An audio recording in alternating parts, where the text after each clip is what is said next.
téléspectateurs de Mandé TV, bonjour, bonsoir. Bienvenue sur votre plateau Réflexion politique. Le plateau sur lequel on pose un sujet crucial, un sujet dont les citoyens ont besoin d'éclaircissement sur ce plateau. Voilà, et on essaie avec nos invités, des gens qui s'y connaissent très bien dans le domaine pour pouvoir nous apporter des réponses, des éclaircissements dans le but d'éveiller des consciences et surtout dans le but de pouvoir appuyer nos autorités pour qu'ils réajustent les politiques pour le bien-être des populations maliennes tout simplement. Je suis très heureuse de recevoir sur ce plateau ces invités qui souvent ont des agendas très chargés, vous le verrez très bien. Au Mali, le commerce est un moteur important de l'économie et contribue fortement à sa croissance avec le secteur tertiaire qui comprend principalement le commerce, le transport et les télécommunications. En 2021, il représentait 39% du PIB, une croissance de 3,5% en 2022 et en 2023, selon le FMI, il représentait 4,4%. Les commerçants sont des éléments essentiels à Bamako, en particulier avec une forte attraction des activités commerciales. Qu'est-ce qu'il faut comprendre concernant l'aspect du commerce au Mali ou des Maliens? Quels en sont surtout les défis qu'il faut relever? Ce sont autant de questions que nous nous posons. On a pour thème aujourd'hui le commerce, comment faire face aux défis pour les commerçants. Sur ce plateau, j'ai l'honneur et le plaisir de recevoir M. Boubacar Diabaté. Il est le vice-président du syndicat national des commerçants détaillants du Mali, SINACODEM. Il est responsable en charge des relations publiques. Monsieur Diabaté, bonjour. Bonjour, Madame Maïga. Vous allez bien? Superbement bien. Merci de vous rendre disponible pour nous éclairer la lanterne des citoyens maliens. Tout l'honneur est pour moi. Notre deuxième invité est Monsieur Oumar Konta. Il est commerçant, entrepreneur, tellement de casquettes, je ne pourrais pas définir ici, mais on va se limiter à commerçant. Monsieur Konta, bonjour. Bonjour, Madame Maïga. Bienvenue sur ce plateau. Au plaisir de vous retrouver. Et merci de vous rendre disponible, monsieur. N'hésitez pas, la porte sera toujours grandement ouverte. On a besoin des éclaircissements sur plein de sujets qui touchent la nation. Nos téléspectateurs le savent, on touche tous les domaines, culture, société, santé, économie, pour le bien-être et le bonheur des citoyens maliens. Sans plus tarder, nous allons commencer notre première analyse. Quelle analyse, je dirais, faites-vous du commerce au Mali, notamment export, import, entre autres, si vous pouvez nous éclairer sur ce sujet. Un peu brièvement, bonjour, je salue Madame Maïga, je salue le personnel de votre boîte, je salue tous les travaux, toutes les activités, toutes les informations que vous êtes en train de donner aux Maliens en temps réel. Bon, ce que moi je dis exactement, le commerce au Mali est un point très important pour l'économie. Parce que nous avons constaté qu'il y a beaucoup de gens qui font du commerce aujourd'hui et à travers les impôts qui contribuent à mettre debout l'économie de cette nation. Puisque nous sommes un État, un pays continental, nous n'avons pas tellement d'industrie. Une grande partie de l'économie du Mali est basée sur le commerce. Import comme export. Export qui n'est pas très important, mais le Mali importe une très grande quantité de produits. Ce qui fait que nous avons des relations commerciales très étroites avec certains pays frontaliers qui sont en train de faire tout pour que le Mali continue à travailler avec eux. Cela n'est pas gratuit, c'est à cause de tous les milliers de conteneurs que les commerçants maliens font rentrer, qui contribuent à leur économie et qui fait également rentrer de l'argent dans le budget de l'État malien. Je peux dire en ce sens que le commerce au Mali est très important. Ça rapporte beaucoup dans le budget de l'État. C'est ce que je peux dire par rapport à ça. Votre analyse, elle est aussi limpide que ça. Monsieur Konta, votre analyse, vous êtes dans le secteur, je pense, depuis un bon nombre d'années quand même. Vous avez eu le temps de voir toute cette évolution qui peut être à la fois sur certains plans sûrement positifs et négatifs. Bonsoir à mesdames et messieurs. Bonsoir Maïga Fatim.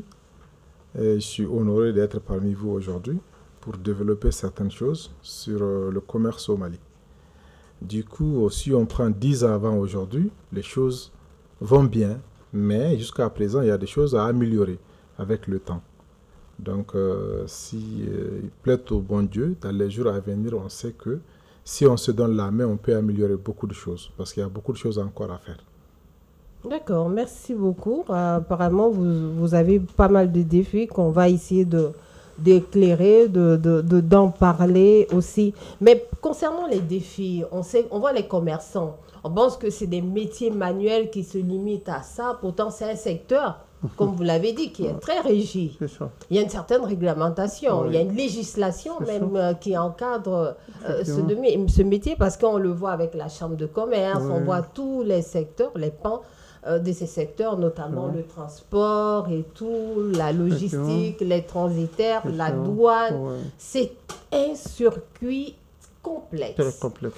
Mais ici, par rapport à notre sujet, on veut savoir les défis du secteur, la réglementation notamment. Est-ce qu'aujourd'hui, vous avez un gros défi concernant la réglementation, la documentation pour pouvoir asseoir vos activités?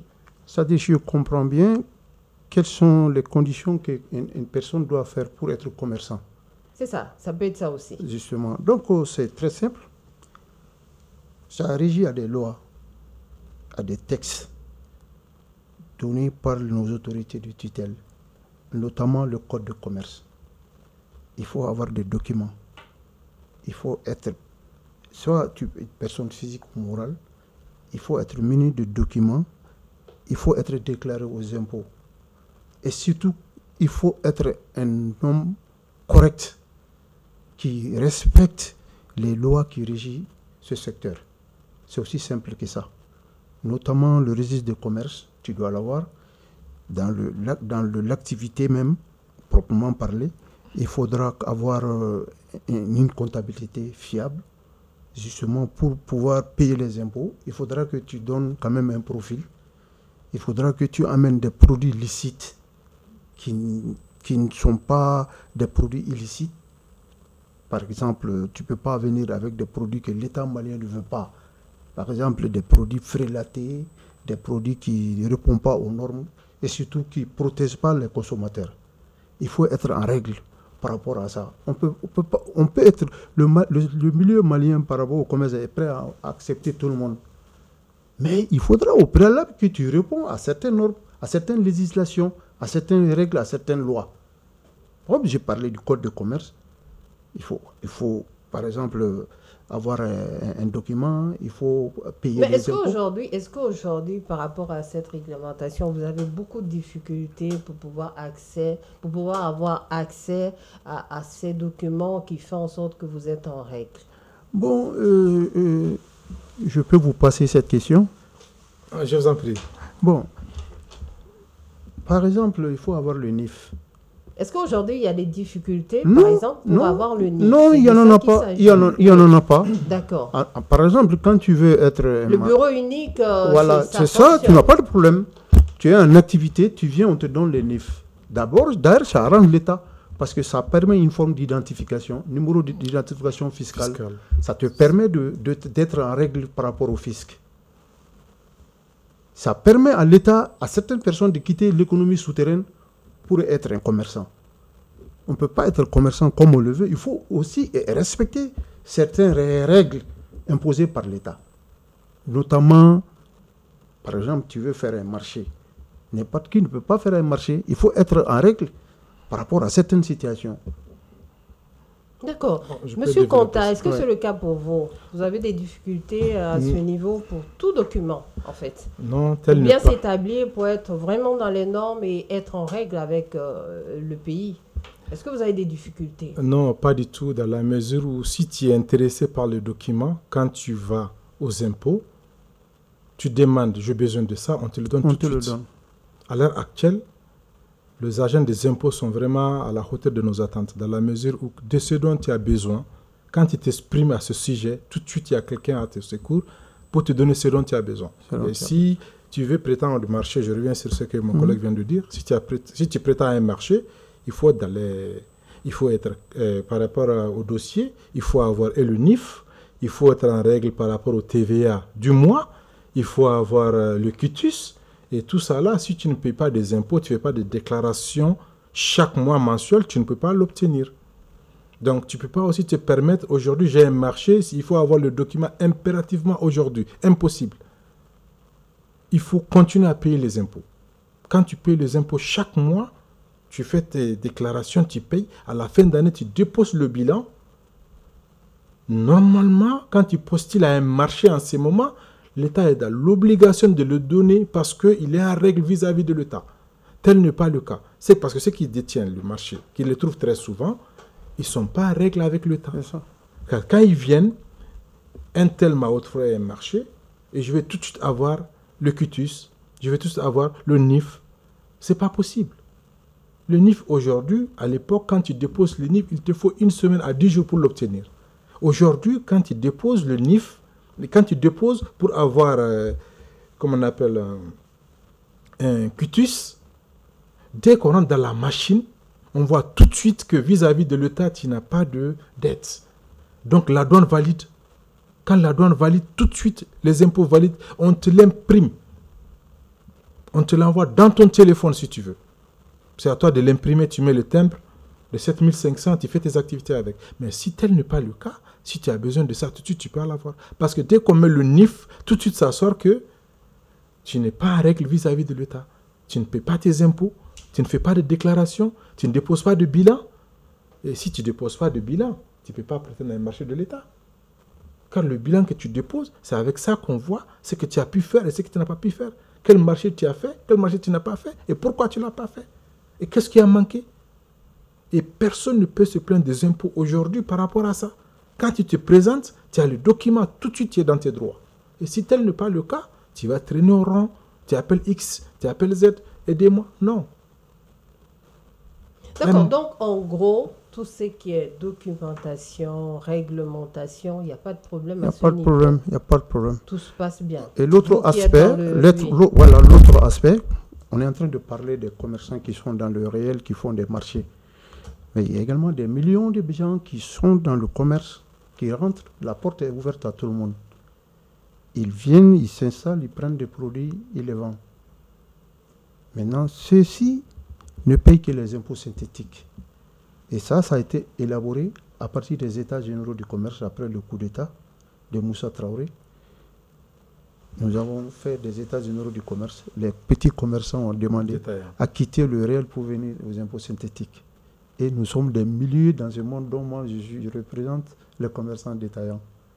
Maintenant, après, c'est avec l'évolution des activités et chez le chiffre d'affaires qu'on rentre dans ce monde de NIF, tout ça là. Sinon, je connais des millions de commerçants qui n'ont pas le NIF, mais qui ne payent que les petits impôts pour la mairie et les impôts synthétiques, 14 500, 36 000, 50 000, ça s'arrête là.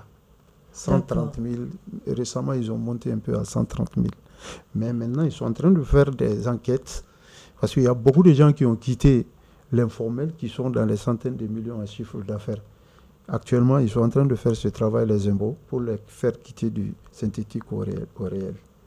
D'accord, c'est plutôt dans ce sens que, voilà, il y a un peu de mauvaise foi, on va dire, sinon, en tant que tel, c'est ça. Il n'y a pas de problème de documentation. Tout le monde rentre dans notre monde. On ne te demande ni père ni mère, on ne te demande pas de papiers. Tu as un peu de fonds, tu viens, tu prends quelque chose, tu t'arrêtes, après 3 mois, on t'appelle commerçant. D'accord. Mais il faut le mériter, ça se mérite. Ça se mérite. Ouais, le plus grand respect réciproque. Ouais, ça se mérite.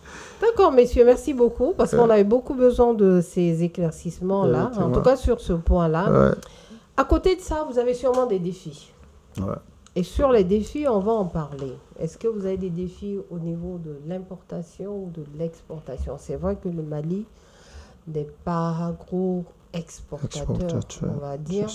Mais en importation, vous avez des défis en approvisionnement, justement, par exemple, pour approvisionner vos boutiques, vos entrepôts de marchandises, de transport, entre autres.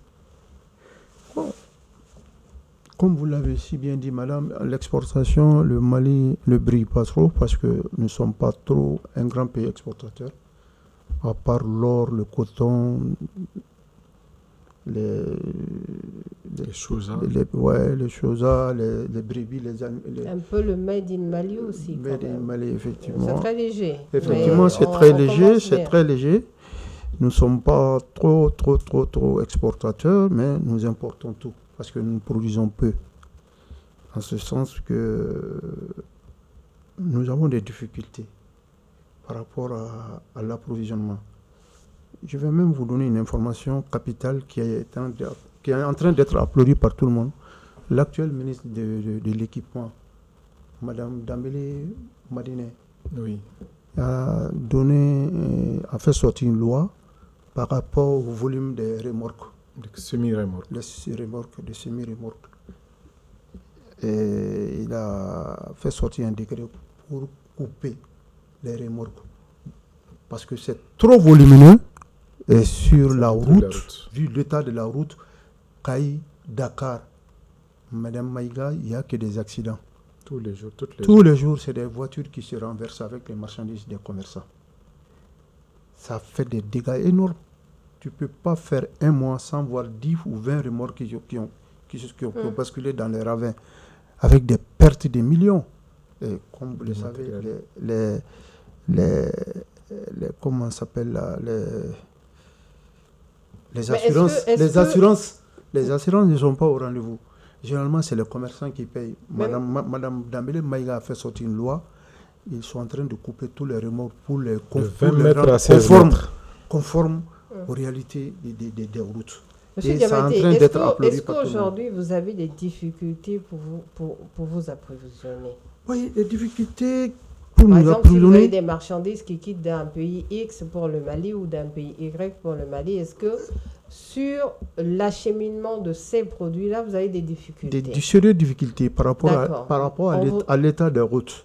L'état des routes. L'état des routes. Par exemple, je suis de Caille. Nous avons même fait des mouvements par rapport à ça pour reprendre la route Caille-Bamako. C'est là le problème. Le calvaire des commerçants commence déjà quand ils quittent le territoire sénégalais. Vous le savez autant que moi. La route n'existe même pas. Les camions vont à 0 km à l'heure. Ça, c'est une première difficulté. Et sans oublier les accidents au cours des routes. Surtout les accidents. Ça, c'est le premier problème des commerçants par rapport à l'approvisionnement. Le second approvisionnement, c'est la tracasserie des agents sur le terrain. À chaque point de route, il faut payer quelque chose, contrairement aux autres pays. Ce que tu donnes en cours de route, souvent, ça ne va pas au dédouanement, mais ça s'approche dangereusement. Et ces sous ne vont pas jamais dans les caisses de l'État. Nous savons que c'est des pratiques très malhonnêtes. On a décrié ça à tous les régimes qui ont passé, mais rien n'y fit. Les douaniers, les policiers, quand ils attrapent les gens, même les pays tout proches, même la Guinée tout près, on fait payer des sommes qui ne rentrent dans aucune loi, dans aucun impôt. Ça n'existe nulle part, mais on te fait payer. À moins le droit même de respirer. Aussitôt que tu amènes des produits sur le territoire malien, de la frontière au marché, c'est tout un tas de problèmes, de tracasseries. C'est tout un tas de problèmes, comme mon confrère a eu à le dire. C'est ça. Le second problème, c'est ça. D'accord. Sinon, en tant que tel, c'est pas la marchandise. C'est plutôt... c'est plutôt les tracasseries. Voilà. Les agents sur le terrain. Monsieur Contal, je pense que vous avez quelque chose peut-être à dire. Vous êtes aussi... Oui, par rapport à ça... confronté à ces mêmes difficultés. Oui, j'aborde dans le même sujet que mon collègue. Le problème est que lui, il parle de conteneurs et de semi-remorques. Moi, je parle de petites voitures. Les petites voitures, quand tu les achètes à Cotonou ou à Lomé pour les faire entrer au Mali, tu payes plus que ce que tu dois donner à la douane, comme tu l'as si bien dit. Comment? Par exemple, quand tu avais une voiture, à partir de la frontière, ils ont un ticket ou une manigance. Après tout paiement légal, on te dit de payer Omato. Omato, c'est quoi?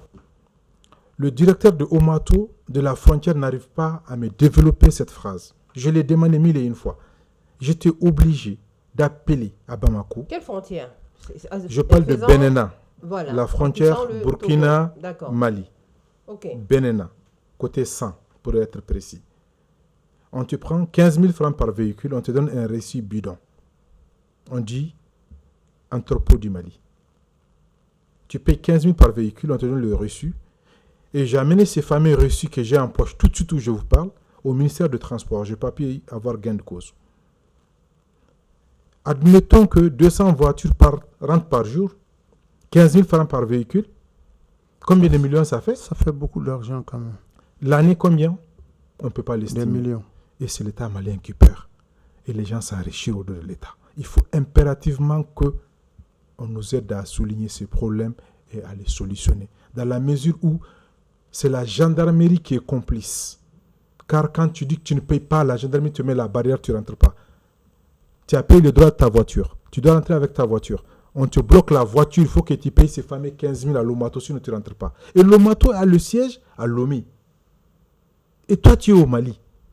On dit qu'on n'est pas avec la CEDEAO. Même si on était avec la CEDEAO, on peut comprendre. Mais on n'est plus avec la CEDEAO.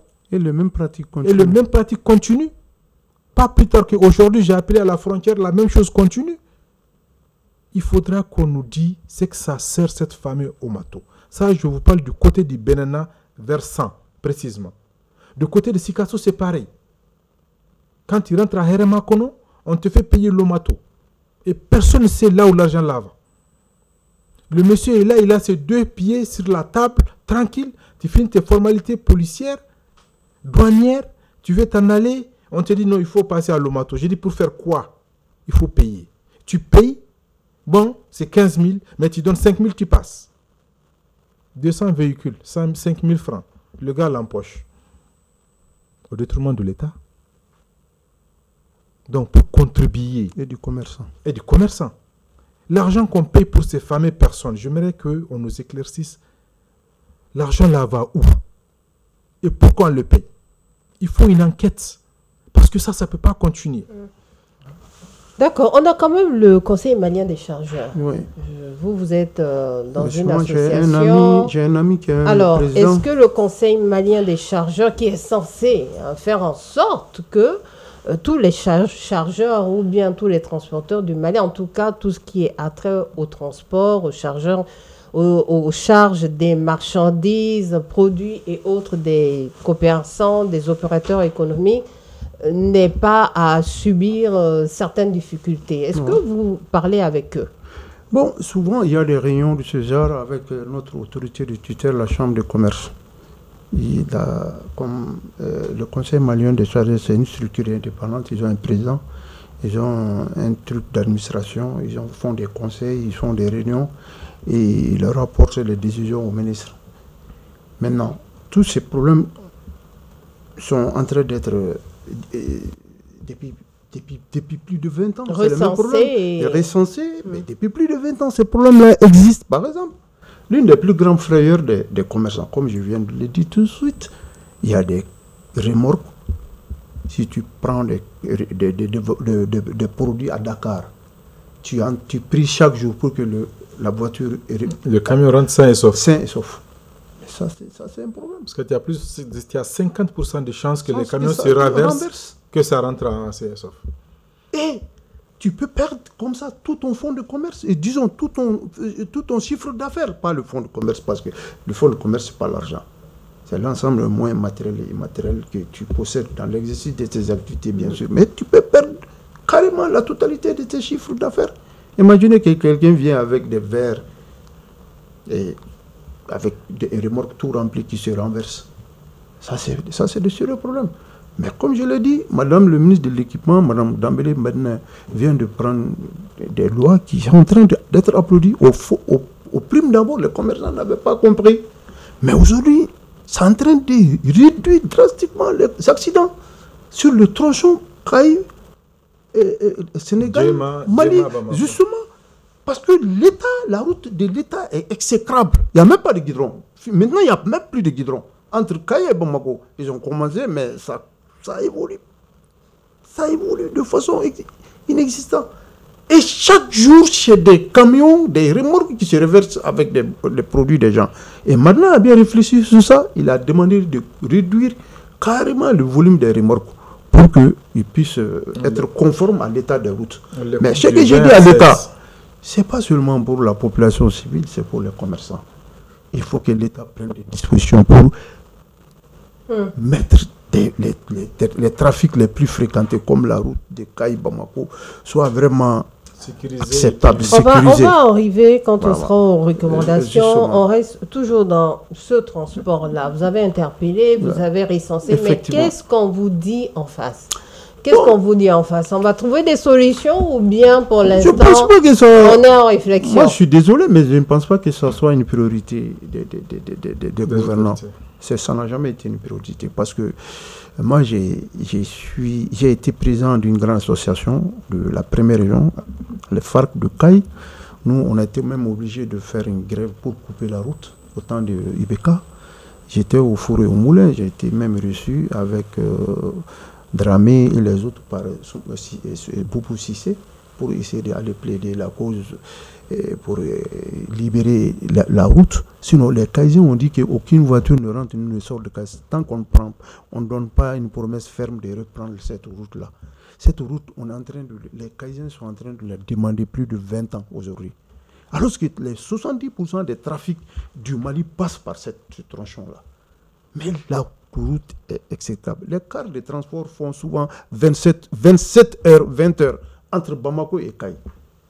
Madame Maïga. Ça a été pratiqué en 6 heures. D'accord. Ah, c'est- Concernant les taxes dont vous subissez au cours de la route, Oui. au poste frontalier aujourd'hui, est-ce que c'est le cas avec notamment le Burkina, peut-être le Niger et tout? Parce que c'est quand même aussi intéressant de savoir s'il y a l'effet AES qui joue, qui fait du poids sur la balance. Oui, l'AS que je salue aujourd'hui, c'est vraiment un joli logo, Mhm.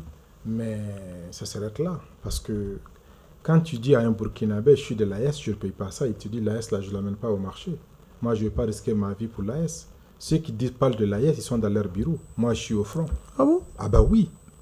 Je vais te donner un exemple typique. J'ai pris le bus pour quitter Bamako pour aller à Cotonou. Après avoir payé le ticket à 45 000 CFA, tu payes 35 000 pour l'argent qui sont sur la voie. Et on renoue les 35 000 qu'on distribue. Arrivé, on te dit l'argent est insuffisant. Le 35 000. C'est-à-dire que tu payes 35 000 pour la voie, tu payes 45 000 pour le transport. Mais quand tu arrives à destination à Cotonou, tu es déjà à 100 000 francs de dépenses. C'est-à-dire, je m'explique. Un Malien à Bamako, tu quittes, tu prends la voie. Avant d'arriver à la frontière du Burkina, les Maliens payent 1000 francs l'unité, les personnes. Mais quand tu accèdes au Burkina, chaque Malien paye 5 000. Ah bon? Toutes les postes. Quand le Malien commence à partir du Burkina, quand tu dis que tu es de l'AS, c'est de la même famille, ils disent qu'on ne mange pas à l'AS. Nous, on est au front, on doit nourrir nos familles, on risque nos vies. Donc, il faut payer ou tu ne passes pas. Si tu refuses de passer, tu descends du bus. Voilà. Tu descends du bus, que tu manges ou pas, ce n'est pas leur problème. Donc, il faut payer un autre transport pour continuer si tu refuses de payer ces 5 000. Par ailleurs, Ça, c'est quand une tu nouvelle quittes le information. Burkina, tu atteins le Togo. Le Togo, tu payes 1000 francs pour t'enregistrer. À part le 1000 francs, le passager ne paye pas 1 franc jusqu'à la sortie du Bénin. Au Togo? Oui, au Togo. À la frontière togolaise. Tu payes 1000 francs pour t'enregistrer.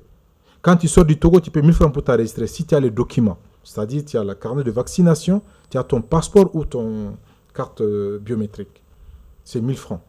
Mais le côté Mali, Burkina, Ouais. il faut 35 000 francs pour traverser, je le dis. Je l'ai vécu. Oui, mais après nos enquêtes, parce que ça aussi c'est un sujet qu'on a eu de manière parallèle à regarder, est-ce que vous pouvez confirmer que c'est pas seulement que sur le territoire burkinabé et que c'est aussi pratiqué par nos agents sur le territoire malien face à... C'est au Mali et au Burkina qu'on paye des sommes Il a été- colossales il a été pour précis. traverser. Et je l'ai fait plus de 1000 fois. La route, je le pratique pratiquement chaque 2 mois. Ou chaque mois d'ailleurs. C'est la même chose. Tu ne payes pas, tu ne passes pas. On ne mange pas l'AS, nous. C'est l'argent on mange. Si tu ne payes pas, tu ne bouges pas. Si tu refuses, tu descends du bus. Tu payes un autre transport pour continuer. Je le confirme. Je l'ai vécu. Au-delà de ça, le pire, c'est que même les enfants qui n'ont pas l'âge de prendre des documents, j'ai vu ça à Ségou. On nous a fait descendre du bus, les enfants de 10 ans, le gendarme exige qui paye. Et qu'est-ce qu'ils font le pire? Quand le bus est garé, on bloque les 2 portes. C'est une seule porte qu'on ouvre. Et le policier rentre, au lieu de vérifier s'il y a du danger dans le bus ou autre chose, non. Il compte les nombres de têtes qui sont à l'intérieur du bus. Ces fameuses têtes comptées sont payées par personne à 1000 francs à la rentrée de Ségou. Si tu n'entres pas. Une fillette a dit, tonton, moi je n'ai pas l'âge de prendre de pièces. Mais ça, je n'ai que 10 ans. Et qu'est-ce que le monsieur l'a dit? Si tu ne payes pas, tu ne passes pas. C'est exceptionnel ou bien c'est un Je parle de ce que j'ai vu. Ok. Moi j'ai réagi, je dis, monsieur, cette petite, on est en vacances. Elle dit qu'elle quitte Bamako pour aller chez ses parents à 100 pour les vacances. Comment elle doit payer 1000 francs pour entrer? Qu'est-ce qu'il me dit? Occupe-toi de tes affaires. Et le pire, moi j'ai insisté, j'ai continué avec le policier à l'intérieur de leur magasin ou de leur bureau, je vais dire. Et il était 18h ce jour-ci, madame. Je vis de l'argent de mes yeux. Même à la banque, tu ne le vois pas. Je l'ai vu de mes yeux au poste de Ségou. Il était 18h, il y a la relève qui arrive. Il faut partager l'argent du jour. Le gars a tiré le coffre. Je n'ai vu de l'argent. De l'argent. Il a fait sortir pour partager. Je l'ai vu de mes yeux. Je ne veux pas contredire mon collègue. Moi-même, je voyage beaucoup par bus. Je vais jusqu'à Sikasso, Mopti, souvent par les missions. Taralala. Je n'ai jamais été confronté à un cas comme ça. Seulement, quand tes pièces, tu n'as pas de pièces, par exemple, tu n'as pas de carte d'identité, tu n'as pas de carte biométrique, ils te font descendre pour vérification. Après, tu te demandes de payer quelque chose. En tout cas, c'est ce que moi j'ai vu. Sinon, par exemple, je pensais même que c'était des cars qui venaient des pays limitrophes pour le Mali qu'on impose ces tracasseries-là. Mais c'est la première fois quand même que j'entends ça. Ce n'est pas pour le contredire, hein, parce que l'expérience de la vie, c'est ce que tu aurais vécu toi-même. Moi, je voyage, je vais à Mopti, souvent je vais à Sikasso, souvent je vais même au nord. Pour mes propres affaires. Mais en réalité, je n'ai jamais été confronté à un cas comme ça. Sauf si, par exemple, nous sommes en train de quitter un peu le cadre parce qu'on est en train de parler de commerce ici, de commerçants. Tout à fait. Mais ce sont des défis aussi. Voilà, ce sont des défis, mais on sort du cadre en tout cas. Voilà. En tout cas, en réalité, monsieur Conta, le jour que je verrai ça, moi, je vais vraiment réagir. Moi, j'ai toujours réagi, au fait. Je suis toujours en parole. D'accord. Mais comme toi, tu empruntes les bus qui restent le local, nous, on prend l'international. Ah, d'accord. C'est ça la différence, quoi. L'international est différent du national. Du national. C'est ça la différence. Justement, pour parler de l'international, le commerce transfrontalier, est-ce qu'il y a beaucoup d'échanges qui se fait entre le Mali avec nos pays voisins et comment ça se passe en gros? Effectivement, justement, le commerce transfrontalier se pratique beaucoup au Mali, surtout vers la région de Caille et vers la Mauritanie et au Burkina. Je vois beaucoup de gens, de commerçants. C'est les commerçants d'étain surtout qui font ça. Souvent en moto, ils font de petits trafics de carburant, des petits ruminants. Il y a beaucoup d'activités transfrontalières. J'ai vu beaucoup de cas. Et je vous avoue que c'est dans une harmonie sublime. Parce qu'ils se côtoient. Il n'y a pas de... Justement, par rapport à ça, est-ce que le Mali profite de ces... Justement, moi je trouve que ça crée beaucoup d'activités. Et ça crée beaucoup d'activités. J'ai même vu à Ségasso des gens handicapés qui ont posé une association de ce genre, qui sont même exemptés d'impôts parce qu'ils vont au Burkina. Pour apporter des choses.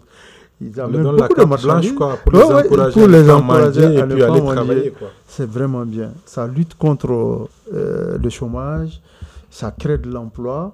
Et il y a même des mariages entre eux.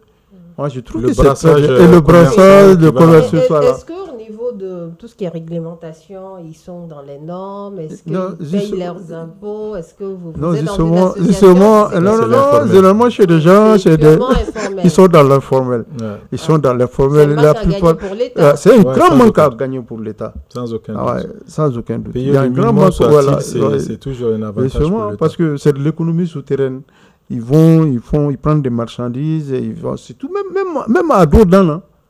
Ils font même ce trafic à Dodan, ce commerce à Dodan, à vélo, à métaux. Oui, à les moto. moyens de transport sont Oui, évidemment et très diversifiés. Très diversifié. Oui.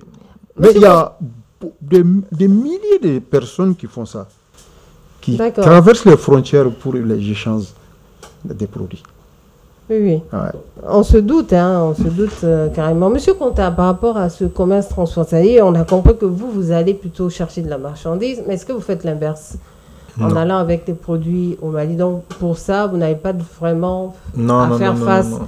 Nous, on va avec à des l'argent défis. liquide, on les dépose là-bas, on revient avec les véhicules. Exactement. Bon. Mais très souvent, il y a des femmes qui vont là-bas pour chercher des pagnes, des brodés. Le produit, Oui. Donc, ils viennent se confier à nous, on a ça. On dit, bon, on va avoir tel bus, et ils vont te donner des facilités, ils apportent leurs produits. Mais dès que nous, on prend quelque chose du Mali pour l'amener, non. Non, c'est plutôt l'inverse. Ah, D'accord, on plutôt va parler du défi sécuritaire. Est-ce que vous avez un défi sécuritaire par rapport à ça? On a parlé de transport, on a parlé Effectivement. de réglementation, documentation et tout, mais la sécurité aujourd'hui, pour nos pays de l'AES, on va encore parler Sûrement. de l'AES, on fait face à un défi de sécurité. Est-ce qu'aujourd'hui, les commerçants font également face à des défis sur Madame Maïga, défis sécuritaires? c'est vraiment, cette question m'a beaucoup plu. Par exemple, il y a pas longtemps, à Tombouctou, vers le nord, le litre de l'essence était monté de façon exponentielle parce que grâce à cause de l'insécurité, il y avait des attaques. Tous les grands trafics, les attaques se font surtout sur les trafics, les routes qui Les sont grands axes. les grands axes routiers surtout. C'est vraiment très sérieux. Il faut que l'État prenne des dispositions pour sécuriser. Quels sont ces vos défis endroits-là. sécuritaires Bon, pour le développer? Quels sont vos défis il faudra, quotidiens? Les commerçants qui vont à l'intérieur comme à l'extérieur, ils vous remontent quoi comme information de manière concrète, Monsieur Conta? Au fait, par rapport à la sécurité surtout, moi je parle de la région de Gao que je connais. Tu sais, quand tu quittes Gao pour aller à Ansongo, qui est situé à 100 km de Gao, à partir de 16 heures, tu n'as plus le droit de prendre la voie à cause de l'insécurité. Quand tu es à Ansongo, tu viens à Gao à 100 km, tu n'as plus le droit de sortir après 16 heures. ouais, Ça, c'est un fait qui est là. Tu sais, le bus quitte Gao à 6 heures du matin pour se rendre au Niger. Au Niger, précisément à Niamey, la capitale. Entre Gao et Niamey, ça fait 410 km qui doit être parcouru en 4 heures de temps. Mais tu quittes Gao 6 heures, tu arrives à Niamey à 18 heures, après 12 heures. Parce que chaque 15 km, 20 km, on vous dit de vous arrêter. Ils vont d'abord sillonner, voir s'il n'y a pas de mine sur la voie. Un checkpoint, voilà. Non. Même non, pas. Parce qu'ils étaient obligés. L'État a mis beaucoup de moyens sur le nord. Ça, je les salue pour ça. Ils quittent Gao. Il y a toujours les militaires qui sont à chaque 20 à 30 km. Quand tu vois quelque chose qui ne va pas, il se permet de vous arrêter, d'arrêter le bus, aller vérifier avec des appareils pour voir s'il n'y a pas de mine. s'il y a pas de- Raison pour laquelle un tronçon qui doit être de 4 heures de temps, il faut faire 12 heures plus. Ça, vraiment, ils font de leur mieux. Quel qu'en soit, c'est salutaire. C'est salutaire. Mais c'est un défi C'est sécuritaire. surtout ça, parce que quand une certaine heure arrive, tu n'as plus le droit de sortir de la ville de Gao, même si tu as une urgence, quelle qu'en soit. À partir de Gao, à 15 km, quand tu sors, si tu es en moto, en voiture, on te le prend, on te le brûle. Rien à dire. Malgré tous les efforts de l'État, il en reste encore à faire, car le Nord est vraiment dans l'insécurité. total. D'accord. Est-ce que vous avez ce même défi? Justement, par exemple, vers Caille, que je connais beaucoup, vous êtes obligé de passer la nuit avec les cars.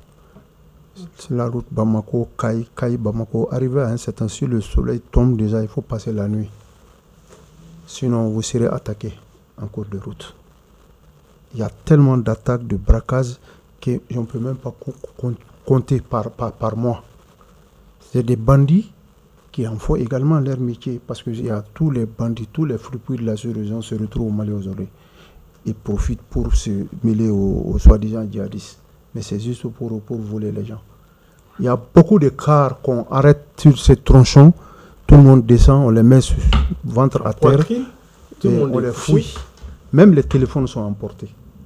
Bon, l'État à un moment faisait accompagner les cars de militaires armés.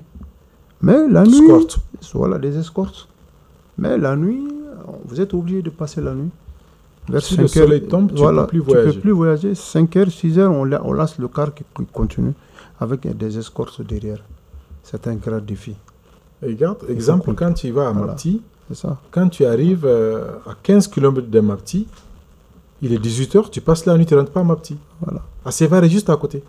À 18h, le bus, tout le monde passe la nuit. Et ça, c'est l'insécurité de plus. Ouais. Parce que si tu réunis 15-30 bus ensemble couchés, tu les mets à l'insécurité.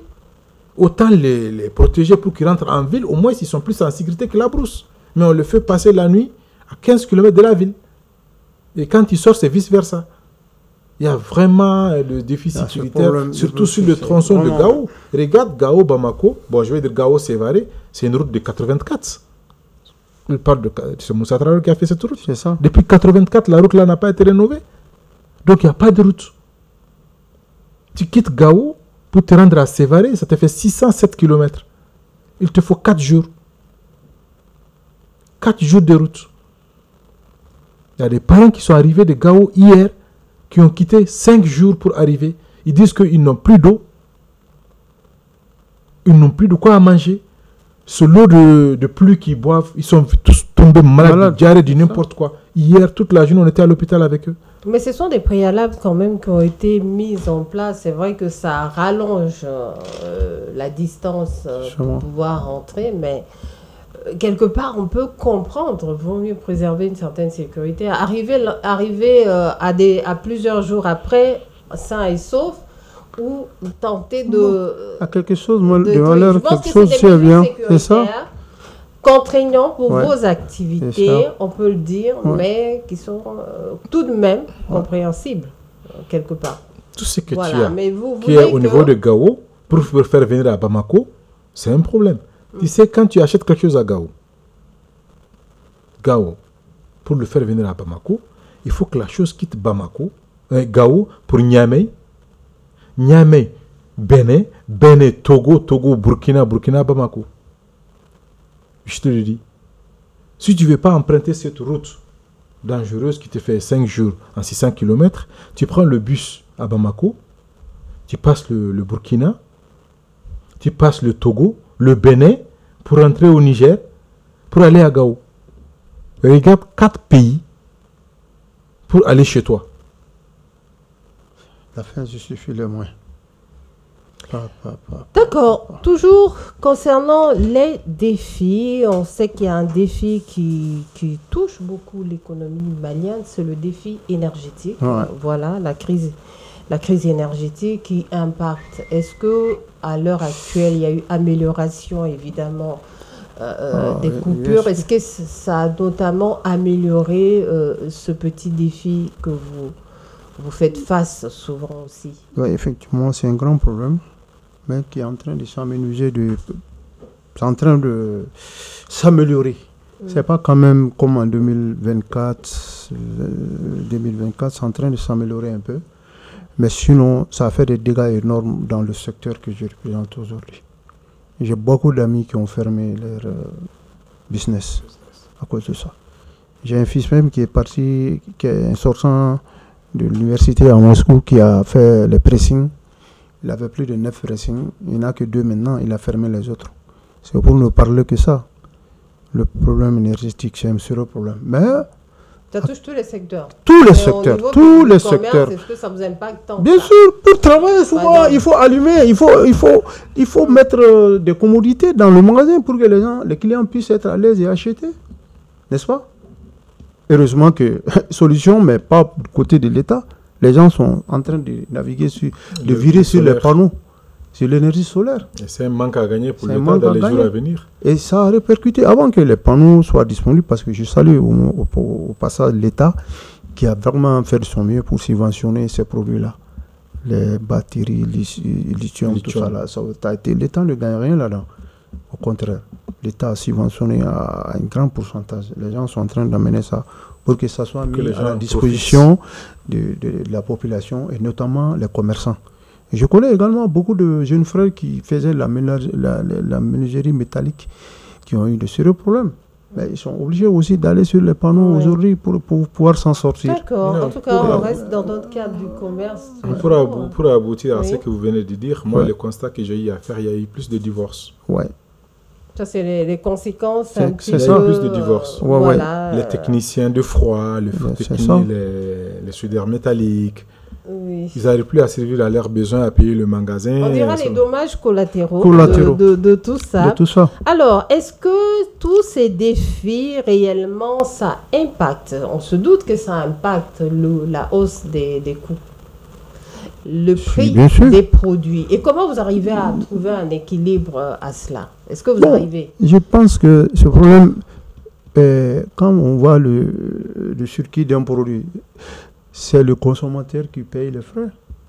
Parce que le commerçant, peut-être que souvent, s'il fait ça en inventaire, il se débarrasse. Sinon, malgré tous les problèmes, c'est celui qui achète qui Le prend tous les consommateur charges. est toujours Le victime de consommateur cela. est toujours victime.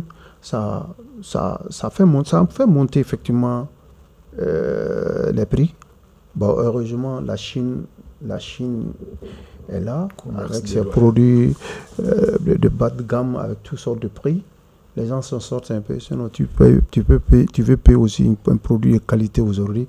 Le prix est très différent il y a 3 ou 4 ans, ça c'est clair. Madame, à cause du manque de courant. D'accord. Ouais.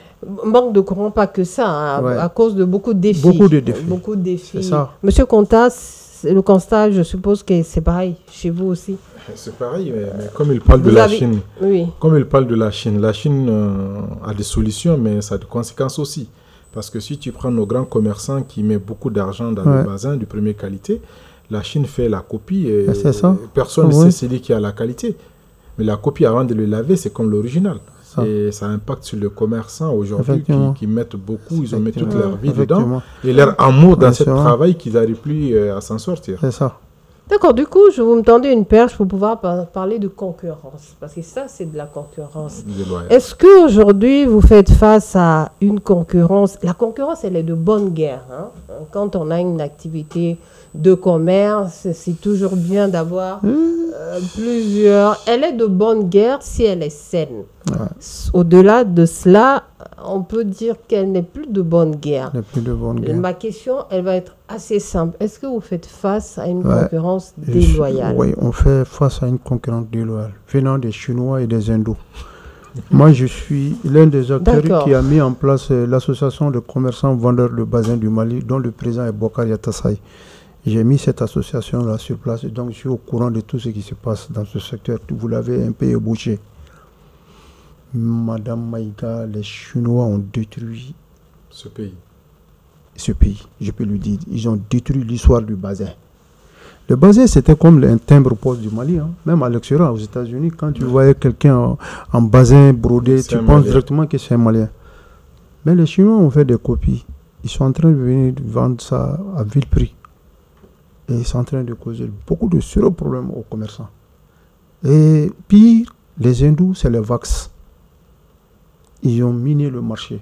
Je connais des amis qui partaient 2 fois par mois pour payer des Vax, mais qui font maintenant 5, 6, 7 ans, ils ne peuvent pas voyager. Ils ont de ces stocks dans leur magasin, ils n'arrivent même pas à comment s'en débarrasser. Sans compter que chaque mois, ils payent les charges locatives. Ils payent le courant, ils payent l'eau. Les Chinois sont venus, ils ont envoyé le marché. Alors que il y a une loi quand même, la loi de contingentment qui est là pour défendre la production nationale face aux produits étrangers. Malgré qu'ils partent tous prendre ça à l'extérieur. Mais imaginez, les Chinois sont vraiment subventionnés à un grand pourcentage. Le régime chinois est en train de prendre aussi une loi là, qui est en train de faire grincer les dents à nos industriels. Quelle est la loi? Ils veulent subventionner tous les produits venant de cette partie de l'Afrique à vil prix. Mais ils vont tuer toutes les usines. C'est en gestation. Je sais que le jour où ils vont mettre ça en application, beaucoup de gens vont quitter le commerce au Mali, madame. C'est moi qui vous l'ai dit. Ça va être bien pour les consommateurs. Ça va beaucoup impacter négativement. Négativement. Oui. Négativement, plus que le mot. Parce que ça va, les consommateurs vont applaudir, bien sûr. Mais ceux qui produisent de façon nationale sur le territoire, les gens qui ont des usines, ils vont fermer. Quand la Chine se met à déverser toutes sortes de produits ici sans payer tu ne payes aucune taxe. Mais maintenant, ça va faire l'effet contraire. Les usines de cette nation, de ces nations concernées, vont être à genoux. Pendant ce temps, ils ont des charges. C'est ça. Ils ont des personnels. Oui. Ils ont des personnels, ils ont la maison à payer, ils ont les personnels à entretenir, ils ont le courant à payer. Les charges de fonctionnement, en quelque sorte. Et pendant ce temps, ils viennent ils te donnent ça à bon prix, il s'en va. Et surtout, celui qui est là, les nationaux, lui, il paye des impôts. Et les impôts, ça bénéficie pour l'État. Mais quand lui, il vient, il ne paye pas d'impôts, il donne à vil prix, il s'en va. Celui qui gagne, c'est l'État qui perd, et c'est le commerçant qui va en faillite. Et il faudra qu'on souligne cela. Comme la preuve en est que, je vais vous donner un exemple, ils ont commencé déjà China Mall, qui est tout près, vous êtes à China Mall. Mais ça ne va pas, les gens qui vendent en ligne, là, ils partent prendre des produits chez ces gens-là à vil prix. Ils sont dans leur salon, c'est une forme de concurrence déloyale aussi. Ils n'ont aucune charge sur la tête, tandis que les commerçants payent les charges locatives, le courant, les impôts, le personnel. Et ils sont là, bon, ça crée de l'emploi. Ça crée de l'emploi quelque part, mais c'est en train de causer des préjudices énormes aux commerçants. Parce qu'ils ne peuvent pas vendre au même prix. Le prix de vente, c'est le prix d'achat, plus le bénéfice, plus les charges. Et ils n'ont pas de charges. Tu ne peux pas les concurrencer. Et ils ont des motos qui peuvent livrer le produit jusqu'à domicile. Je suis en train de voir, malheureusement, que nous sommes en train d'assister à la fin du commerce au Mali, le commerce du détail. Je suis aussi immobilier à mes heures. Il y avait des gens qui payent les frais, les charges locatives par an, ils te donnent le chèque, ils payent les 12 mois. Il y a de ces gens qui sont à 4-3 mois de retard de salaire. C'est un indicateur. Ils trouvent que ça ne marche pas. Ils profitent des fêtes de Tabaski, des fêtes de Ramadan pour déverser les produits et mettre un tapeur pour vendre ça à vil prix. Histoire de gagner un peu. Ils ne s'en sortent pas. Comment l'État doit faire maintenant pour protéger ce secteur qui pourtant contribue au budget de l'État avec le paiement des impôts? Mais ça ne va pas. Et le pire, les plus grands axes routiers dans les grands marchés de Bamako sont envahis par les ambulants. Ouais, avec la complicité des gens de la mairie. Sans aucun doute. Moi, ça fait 2 ans, 3 ans qu'ils ont contacté notre syndicat, on a tout fait. Mais les mairies sont derrière eux. Ils viennent avec des pouces-pouces, ils s'assoient devant ta boutique. Ta boutique. Et ils vont la même chose. Souvent, tu vas, même au tribunal, Madame Maïga, tu ne peux pas les faire de guerre pire. Tu les fais enlever, ils reviennent encore. Souvent, ils t'agressent même. Ils ont agressé certains de mes amis. Parce qu'ils ont dit de dégager devant ma boutique. Imaginez par an, tu payes plus de 700 000 francs d'impôts. Quelqu'un qui vient s'asseoir devant ta boutique, il vend les mêmes produits que toi, sinon en bas de gamme. Mais il ne donne que 100 francs. À la mairie? À la mairie, 3 000 francs par mois. Toi, tu payes 700 000 francs, mais il te concurrence déloyalement. Ouais. C'est une forme de concurrence déloyale qui ne dit pas son nom. Il faut que l'État prenne des dispositions par rapport à ça. Pour protéger. Par exemple, un autre exemple, le marché rouge, vers Ganila, là, jusque vers le tribunal de la commune 3. Il n'y a pas de voiture qui peut passer là-bas. C'est pour cela les commerçants qui sont intelligents se sont excentrés. Ils ont laissé les marchés pour aller dans les quartiers. Au moins, si les gens viennent s'asseoir, arrêter leur voiture et faire déjà ça, ils continuent. Il n'y a pas une voiture qui peut rentrer dans le marché. Récemment, la fête Tabaski, c'est moi-même qui ai vu le maire, le truc que je profite de l'occasion pour saluer un gars très bien qui vient de remplacer Adama Sangaré, qui est très bien. il a mis des policiers Monsieur pour Traoré. que, voilà, Traoré, il a mis des policiers au moins pour que les clients puissent rentrer dans le marché. Madame Maïga, à la veille des fêtes, un mois avant la fête, les clients ne peuvent pas accéder au magasin. À cause de tous ces trucs de bazar qui est en train de se passer au marché, au vieux jeu de nos autorités, avec les pickpockets qui t'enlèvent ton argent et ton téléphone si tu ne fais pas attention. Les gens sont au marché, ils sont en train de conjuguer, c'est-à-dire quoi, au malheur. Des gens qui n'arrivent plus. Je suis immobilier à mes heures. Ça, c'est des indicateurs. Quelqu'un qui te paye l'année 200 000, 12 fois 1 million, il te paye ça un coup. Ça veut dire que ça va bien. Maintenant, ceux-ci sont à 3 ou 4 mois de retard par rapport au paiement. Ça veut dire que ça ne va pas quelque part. Madame Maïga, c'est très sérieux. Revenons à cette concurrence déloyale, surtout faite par des non-maliens, on va dire comme ça. Ouais. Ce qui me frappe dans tout ça, voilà, je vois que vous êtes habillé en basin. C'est un petit clin d'œil aussi pour nos teinturières traditionnelles. Oh. Je pense que ici, sur ce plateau, c'est une manière aussi d'interpeller les citoyens et d'interpeller nos autorités pour dire que ce n'est plus histoire de commerce ni d'économie, c'est aussi histoire de patrimoine et de culture. Parce que les teinturières traditionnelles, quand même, c'est celles qui font cette transmission, cette valorisation, cette promotion de la culture malienne dans le Mali et au-delà du Mali. Voilà, il y avait aussi un business qui était bien installé par rapport à ça, où on avait des acheteurs, des revendeurs qui venaient jusqu'au Mali pour venir acheter le basin. Et ce basin, aujourd'hui, on le perd.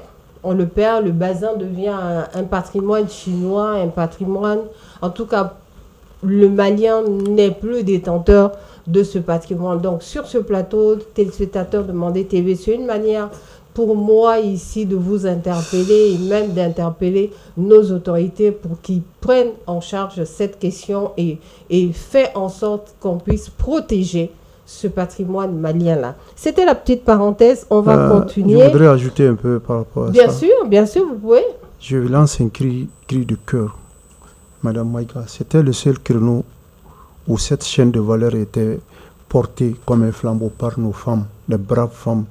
C'est le seul créneau où des femmes, j'ai vu des femmes multimillionnaires qui ont construit des immeubles qui employaient 200 personnes. Mais je pense que c'est trop tard. Hein. Depuis que j'ai vu des Allemands qui sont en train de venir ici, voir comment on fait les teintures là.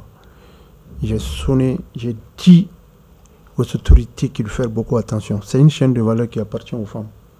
Si je dis qu'elle appartient aux femmes, c'est les hommes le font, la teinture quoi, locale. C'était un trésor pour le Mali. Comme je l'ai dit, quand on voit quelqu'un aux États-Unis en France avec un basin russe bien brûlé, brillant, on pense surtout que c'est un Malien.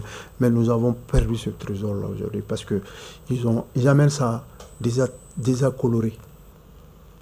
C'est le Mali, le Burkina, le Niger, tout le monde venait au Mali parce que ce produit, ça répondait aux normes de l'eau des fleuves du Mali. C'est ça la différence. Parce que c'est l'eau du fleuve, quand tu laves le basin avec ça, avec les trucs, le colorant vient de l'Inde. Avec que c'est l'eau du Mali qui fait que ça brille. C'est pour cela que les femmes ont profité de ça pour se hisser sur le sommet de la pyramide de valeur. J'ai tellement d'amis dans ce secteur, j'ai même inscrit leur association en son temps, qui employaient des hommes, qui employaient des femmes, qui créaient de l'emploi, qui voyageaient. Mais aujourd'hui, ces femmes-là sont au chômage, malheureusement. Je suis très content que vous avez parlé de ce problème, mais je ne pense pas qu'on peut trouver une solution parce que c'est trop tard. On va rester toujours optimiste voilà, par rapport à ça. Messieurs, merci beaucoup pour ces sujets. Évidemment, sur le commerce, il y a beaucoup à dire. Les défis sont énormes, on l'a compris ici, mais histoire d'éclairer, de les poser et essayons d'aller à chercher des solutions, ou notamment des pistes de solutions. C'est pour ça que je vais vous poser cette question. Ouais. Quelles sont vos recommandations, vos idées de pistes de solutions pour notamment faire face à ces défis? Par rapport aux recommandations, il faut que l'État voit sérieusement comment ce secteur, notamment le secteur que je représente, puisse avoir accès au crédit dans les banques. Parce que généralement, les banques ne font pas confiance aux commerçants détaillants. Ils sont laissés pour compte, quoi. Je parle de mon secteur, bien sûr, avant de toucher aux autres secteurs. Les commerçants détaillants sont laissés pour eux-mêmes. Ils n'ont pas de banque, c'est eux qui sont en train de faire marcher les banques. Mais quand ils viennent pour les prêts, généralement, on les... Ça, c'est l'un des défis qu'on n'a évidemment pas souligné au cours du débat, mais qui est très important. Bon, à partir de ça également, ATT avait eu une idée en son temps. Il a financé les commerçants détaillants. Et c'est des millions de gens qui se sont mis, qui sont venus se faire enregistrer, qui ont commencé à payer les impôts. Il a été très intelligent. Et je fais partie même de... C'est bénéficiaire. Non, je n'ai pas pris l'argent, mais je fais partie. On a créé des centrales. Notre syndicat en a eu. Moi, je fais partie du bureau. On a donné beaucoup d'argent aux gens. Et ça a poussé beaucoup de gens à quitter l'informel pour venir au formel. J'ai vu que l'État dispose d'adopter des stratégies pour faire réveiller cette couche-là, qui peut amener beaucoup de milliards au budget de l'État. C'est comme l'idée qu'ils ont eue par rapport aux 100 francs, 200 francs, par rapport au truc là. Il y a des millions de gens. Nous faisons 8 millions d'individus. Les commerçants d'État, nous faisons 8 millions. Ceux qui sont recensés, évidemment. Oui, ceux qui sont recensés. Mais ceux qui ne sont pas recensés, c'est encore plus de 8 millions qui font cette activité, surtout transfrontalier même. C'est beaucoup de gens qui ont des millions qui font ça, mais qui ne sont ni enregistrés, qui ne payent rien. Effectivement, il faudra que l'État prenne des dispositions pour quand même les routes là, les grands axes routiers sur lesquels passent les trafics sont vraiment abandonnés. On dirait que ça ne fait pas partie de l'air. Alors que nous sommes un pays de commerce par excellence. Nous faisons venir des produits à travers ces routes-là. Par exemple, la route de Caille, je ne me fatiguerai jamais de le dire. J'ai vu Ibeka par rapport à ça, j'ai vu ATT par rapport à ça en tant que président d'une association. Je lui ai parlé, il faut faire la route de Caille. Quand même, 70% des marchandises du Mali viennent par cette tranchant-là. Mais il n'y a rien à faire. Les cars passent toute la journée à tomber avec des produits des gens que je représente aujourd'hui. C'est pas bien. Il y a des gens qui ont perdu des millions à cause de l'état de la route. Jusqu'à ce que maintenant, comme je l'ai dit, a eu l'idée de couper. Madame le ministre chargé des équipements a eu cette idée ingénieuse de couper quand même les remorques pour qu'ils soient adoptés à l'État. Mais au lieu de ça, moi je pense que si vous faisiez des routes qui dignent de ce nom, par exemple, quand tu vas à Dakar, c'est aussitôt quand tu vas à Dakar, tu as honte. Quand tu regardes derrière toi le Mali, il n'y a pas de route, mais ils ont fait des routes partout. Heureusement, la Guinée aussi est plus proche de nous. Ça, c'est un grand avantage. Quand nous allons emprunter le tronçon Mali-Guinée, c'est aussi court que ça. Ils sont en train de... Voilà, 900 km. Et les autorités guinéennes sont en train de prendre des dispositions pour faire... Mais le Mali, ça n'a même pas commencé. Je pense qu'il faut, pour une économie, pour le bien-être des commerçants, dans un pays continental, il faut faire les routes. C'est très important. Et après ça, c'est comme mon frère l'a dit, les tracasseries des autorités. Il faut laver la conscience collective de ces gens-là, que nous sommes des humains aussi. C'est que tu payes, c'est que tu donnes de façon informelle à ces agents véreux, tu ne payes même, tu ne donnes même pas ça à l'État. Ça, c'est inconcevable. On vit aux yeux de tout le monde. Malgré qu'on a décrié cette situation, malgré que la Chambre de commerce a fait des plaintes, écrit les ministres par rapport à ça, rien n'y fit. Madame, je pense qu'il faut revoir ça également. D'accord. Merci beaucoup, Diabaté, pour ces quelques pistes de solutions qu'il faut vraiment trouver à apaiser, à avoir un climat, un environnement assez sain pour les commerçants. Monsieur Conta, vos recommandations. J'aborde dans le même sujet que M. Diabaté. D'abord, je précise par rapport à ce qu'il vient de dire sur l'accompagnement de la banque. Et tu sais, ces derniers temps, quand tu es fournisseur d'État, quand l'État te paye, ou quand tu fournis quelque chose pour l'État, quand la banque t'accompagne, et si jamais le délai imparti est arrivé, l'État ne nous accompagne pas par rapport à ça vers le banque. Je m'explique. Ouais. J'étais victime de cela déjà. Un marché de tel nombre que tu exécutes, l'État a pris du retard de paiement. de 1 année, 9 mois environ. Au lieu d'avoir de bénéfices, j'étais plutôt en dette vers la banque. Quelque chose où je m'attends à un certain nombre de millions de bénéfices, je passe en perte. Et c'est la banque qui gagne. Pendant ce temps, moi, j'ai livré à temps. Les factures sont arrivées à temps. Le mandat est parti au trésor à temps. Donc, la banque qui nous accompagne, c'est la banque qui bénéficie de tout ce qu'on a eu à faire comme effort. Et nous, on est plutôt créanciers de la banque. Il faut aller encore payer au lieu d'avoir de bénéfices. J'étais victime de cela, moi, qui vous parle de ça. Donc, c'est des choses que le toit doit revoir. Quand on a un marché qu'on exécute, il faut nous garantir près de banques pour qu'ils se limitent aux bénéfices qu'on vient. Mais il ne faut pas que ça s'ajoute parce qu'il y a eu de retard de paiement de l'État. C'est une parenthèse que je souligne pour qu'on puisse tenir compte, parce que j'étais victime et beaucoup d'autres personnes ont été victimes de cela. La banque t'accompagne, mais par fini, tout ce que tu as eu à faire, c'est la banque qui gagne. Toi, tu perds tout. Ça, c'est un de deux. Par rapport à la sécurité sur la voie, si le ministère du Transport peut déléguer des gens, ne serait-ce qu'une fois par mois, emprunter ces bus-là en tant que passager et prendre note de ce qu'on avance. Dans l'anonymat. De l'anonymat. Un passager ordinaire, voir ce que les gens subissent sur la voie. Parce que quand tu voyages dans ta voiture, tu voyages par avion, tu ne peux pas savoir ce que les autres, les Maliens lambda sont en train de vivre. Il faut se mettre dans la peau d'un Malien lambda. Tu prends le bus, emprunté Bamako-Ouaga. Ça te coûte une journée. Au retour, ça te coûte une journée. Tu vas voir ce que la population est en train d'endurer. Pendant que nous, on est dans nos bureaux climatisés, on ne sait pas ce qui se passe. Il faudra le vécu pour savoir réellement expliquer en ce moment et prendre les dispositions qui s'imposent. Passe un agent ordinaire, tu prends ta carte ordinaire, tu rentres dans le bus. Tu vas voir ce que la situation voit. C'est très important. D'accord. Ce sera quelques lignes. Évidemment, je suppose que c'est des tracasseries, c'est beaucoup de situations qu'on vit au quotidien. Voilà.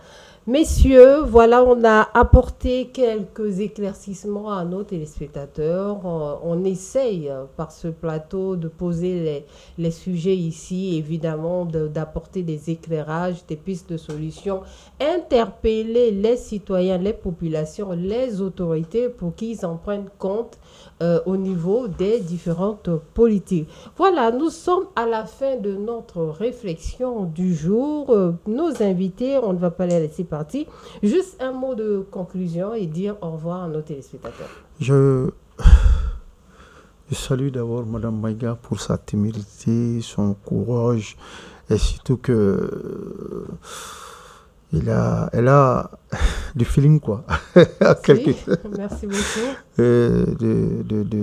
D'être toujours là pour essayer de faire de son mieux pour au moins donner des informations à ses téléspectateurs. De toutes les façons, je vous dis merci. Et une prochaine fois, je serai toujours disponible par rapport à un appel de Mme Maïga. Je remercie le personnel de Mandin TV. Je remercie également mon partenaire qui a vraiment très bien parlé. Il n'est pas, on dirait qu'il est vraiment merci. Merci beaucoup. Je pense que tous les remerciements à Mme Maïga. Merci beaucoup. Ami comme on le dit. Merci. Monsieur Konta, votre mot de la fin. Bon, je remercie Rengo TV, je remercie surtout Mme Maïga, vu le professionnalisme dont elle fait part, vu le temps qu'elle a accordé, vu les circonstances dans lesquelles elle a pu nous trouver. Il faut être là, il faut vraiment identifier tout ce qui se passe, et faire savoir à la population sur quoi on est et qui et quoi, c'est quoi. Elle fera tout pour pouvoir mettre tout ça là à la lumière et on la remercie infiniment. On connaît son amour pour la télé, la radio, sa disponibilité. C'est ça. Et on espère bien que ce n'est pas la dernière fois. Nous, on est toujours disposés à vous accompagner. Et je remercie infiniment le personnel de l'accueil. Et quant à vous, j'espère qu'on se reverra très bientôt. Merci beaucoup. Merci beaucoup, messieurs. Voilà, je m'y attendais pas du tout. Voilà, je fais mon travail, je dirais simplement, au quotidien. Et surtout, c'est à vous que je dis merci pour votre disponibilité et pour pouvoir nous éclairer tant bien que mal sur certains points. Je dirais bien, le commerce est assez large. Hein. Voilà, c'est assez profond et 1 heure de plateau ne va pas évidemment nous permettre de mettre tout en lumière. Mais je pense que les téléspectateurs ont eu pas mal d'éléments qui vont permettre à donner plus d'éclairage à ce sujet-là. Téléspectateurs de Mandé TV, j'ai le plaisir d'avoir sur ce plateau Monsieur Boubacar Diabaté. Il est le vice-président du syndicat national des commerçants détaillants du Mali, Sinakodem. Il est en charge des relations publiques. Monsieur Diabaté, merci. Merci beaucoup. Deuxième invité sur ce plateau est Monsieur Oumar Kounta. Il est commerçant, opérateur économique. Monsieur Kounta, merci beaucoup. Merci infiniment. Téléspectateurs de Mandé TV, ce plateau d'aujourd'hui a pour thème le commerce, comment faire face aux défis pour les commerçants. J'ai eu le plaisir d'animer ce plateau aujourd'hui, comme pour les prochaines, Inch'Allah, si Dieu le veut bien. Restez toujours sur les ondes de Mandé TV, allez-y sur nos pages YouTube, Facebook, Mandé TV Reflet du Mali, et surtout n'oubliez pas notre numérotation qui a un petit peu changé, c'est la 381 sur le décodeur Canal+. On se dit à la prochaine pour un autre thème sur ce plateau. Merci. Au revoir. Merci.